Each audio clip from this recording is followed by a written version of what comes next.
Good evening, welcome back to the Glazov Gang, our third segment of this episode with three superstars and Glazov Gang members. Dr. Nancy Bonus, founder of Protecting American Values, a new human rights advocacy organization. Eric Allen Bell, modern day freedom fighter, and you can check him out on globalinfidel.tv. And Karla Moxley, musician from karlamoxley.com. You should watch the end of our second segment where she performs singing a very beautiful song. Ladies and gentlemen, welcome back to the Glazov Gang. Is anybody still mad at each other? We're all on good terms? We weren't mad. Okay, good. In this segment, and Karla, you're not mad with us. You're being ganged up a little bit. No, I'm but not this mad. is the Glazov Gang. Everybody is entitled to their opinions. Excellent. So let us begin with Joy Behar recently said that she hopes, wants to see Romney's house being burnt down. In my view, this is class hatred perpetrated, at least 100 million deaths in the 20th century. I also see this as, it's incredible what the left can say about conservatives. We saw what happened to the Palins, about the nasty things said about Sarah Palin and her children, and yet somewhere I think if a conservative said, even on this program, that you'd like to see Obama's house being burnt down, there would be accusations of racism. What the conservatives said about the Dixie Church. Okay, just a sec. So wait, we're going to get to that. This is my introduction. I think there's a huge double standard in terms of how the media lets the left off of these kind of comments, and I don't think conservatives would get away with them. Plus, I don't think conservatives are as mean-spirited as the left. You go ahead first.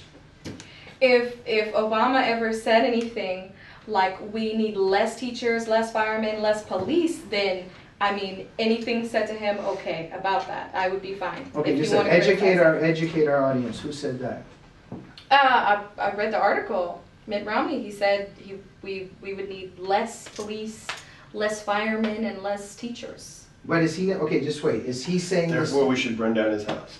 Okay. No, the whole thing is, if we have less teachers, less police, less firemen, who's going to come and put out the fire on your house? Mormons. Okay, just a second. There's an argument there to be said that we only have so much money to fund so many things in our society, and that certain cuts have to be made. But one second. Another thing is, Joy Behar said something about the Mormon Fire Patrol or something. Is this not Mormon phobia? What I'm wondering is, why can the Mormon religion be attacked? You say one word. If she had said, is there a Muslim fire patrol, there would just be a huge outcry. There's a double standard there. Eric, how do you see all of this? You got a point about the double see, standard. I make good points. I make good points, right? You're really getting go a good ahead. one in there. So that's true. If she had said something about Islam, care would be on her. Right. Mormons, You don't see any death threats against Joy Behar from the Mormons? No. I think maybe they'll send a couple of guys on bikes with white shirts and backpacks to give her some pamphlets. Okay, so what do you think about Joy Behar saying that she wants Romney's house I'm to get confused, because if you're Mormon and you die, you have a celestial house afterwards. Does she want that house to burn, or the one that lives on here? Okay, just a second. I mean, I have What do you questions. think about this expression of hate and what's been targeted Sarah Palin, etc., and the media does not take them up on it, does not hold them to account. You never see these, you see what Bill Maher does, what he called Sarah Palin. You don't see these expressions of hate from conservatives. And if you did, the media would be all over them. Nancy? Yeah, absolutely. There is a double standard. And, I just lost my train of thought. But I remember, the comments that Bill Maher made about Sarah Palin and her children are just, and not only Sarah Palin and her children, but women also. Why don't women get mad at Bill Maher? And everybody laughs in his audience when he says horrible, despicable things about women. And because they know he's kidding. He's a comedian. But just okay, so I think someone on the other side would kid you think that way. Bill Maher is actually kidding when he expresses that kind of hate? What did he say, actually? Well, for instance, he called Sarah Palin the C word. And the T word. Imagine. He is a comedian. And it is okay, but just wait. So you're a comedian, so you're allowed to say it. But what I'm saying is what Rush Limbaugh has said recently in that whole scandal. I just see a huge double standard here. Karla, Karla, one second. As a woman, oh, he's hilarious. One second, Karla. As a woman, were you lividly upset at the misogyny seen on the left against Sarah Palin when she was chosen as the vice presidential candidate? No, no, Why not? I wasn't. You didn't see the Palin syndrome? You didn't see all that hate against Palin? I understand the hate. I understand why people were upset. I understand that her views were actually more limiting to women than the actual things people said about her. Okay, just a second. That's your opinion, but I'm upset about leftist views. Conservatives are upset about leftist views. We might not like what Hillary Clinton says, but we do not engage in that kind of hate. That's not true. What do you mean it's Oppression not is a true? form Okay. of hate. Listen, there's a wonderful documentary everyone should see called Shut Up and Sing about when the Dixie Chicks made a comment saying they were ashamed that George Bush was their president.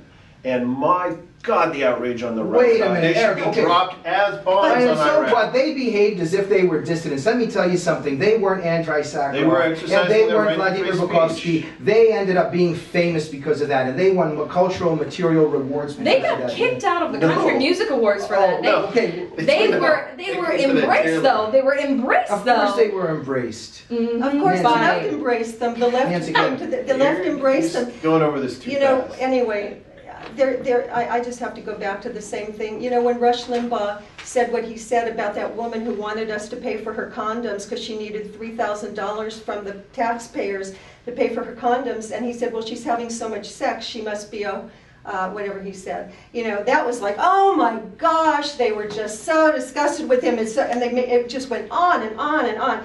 And Rush Limbaugh is a satirist. He does a lot of funny things. He has all kind of satire, but that wasn't okay. But for the other side, it's just like everybody gets attacked. Here's the difference. And I'm generalizing. When the left is offended, they want to make laws that say you shouldn't offend us. When the right's offended, they say we're really offended and we're really upset. And that is a difference. Well, One to I think censor somebody is taking it too far. I think the hatred that even you've experienced in comparison to how the left has treated you and how conservatives have treated you. Come on, Eric. There's a much larger form of totalitarianism in hate on the left. But look, before we go, I want to get a little prediction from the three of you. Let's begin with Karla. What's going to happen in 2012, Romney versus Obama? Obama.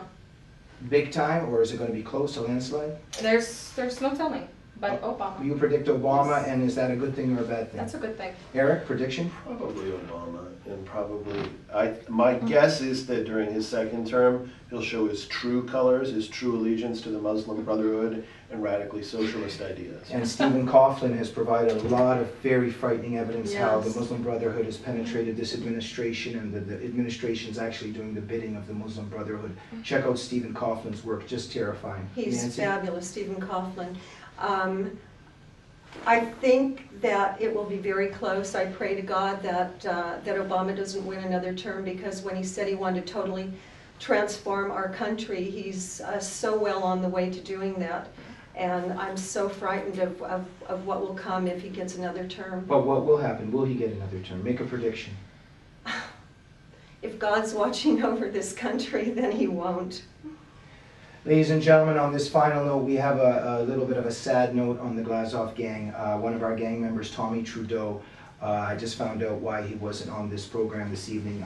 He was, I don't know the whole circumstances, but was captured in some way by the People's Cube people, by some form of the radical left as well, or by some of his communist associates, and sent to re-education, and we're very worried for him. I think we have via satellite a connection with him right now. Let's see where he is. He's in some kind of re-education camp. Greetings, Glazov gang. This is your comrade, Tommy Trudeau. I regret deeply to inform you that I will not be allowed to appear on the Glazov gang, seeing how I've been taken for re-education. Somewhere near the Arctic, I think. I don't know where I am. Where am I?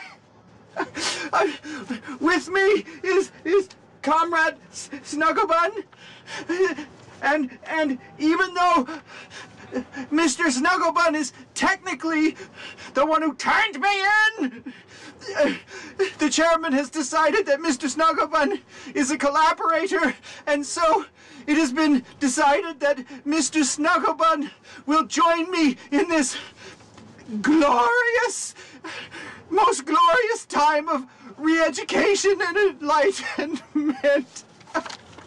I hope you're satisfied. Oh, we welcome this glorious time of re-education. Oh, let's get our shovels, Mr. Snugglebun. Oh, praise and thanks be to the chairman. The chairman. It's just very, very disturbing. We hope that Tommy is going to be okay. As we know, in a lot of communist revolutions, the revolutions usually eat their children, as we know, but even though we disagree with Tommy, we're very concerned for him. I'd like to end with the Glazov gang members. Your thoughts on Tommy's troubles right now? Oh, it's so sad. It's so sad. You can't mess around with the communists. And this is not my phrase, but someone recently told me that we should put a condom on the communists. And I think, I'm not trying to laugh or belittle it, but because he's really in serious trouble, but you have to be careful who you mess with. Nancy, is that your own phrase or somebody else? No, it's a friend of mine came up with it. Okay, I can't believe that you said that. I thought it was so apropos. I had to. But very troubling times. We're worried for Tommy. Eric, a comment about our Glazov gang member? Watched him on the Glazov gang many times, Tommy. I can't tell from the footage if you're in Berkeley or Siberia. They're very similar, but I think it's horrible what they've done to your bunny rabbit. It's just, I can't even look. Karla? Tom, come home soon, please. I'm really worried about you. Really, though, you don't need to be re-educated. You just need a different hairstyle, you know. On this sad note, we'll see you next week on the Glazov gang.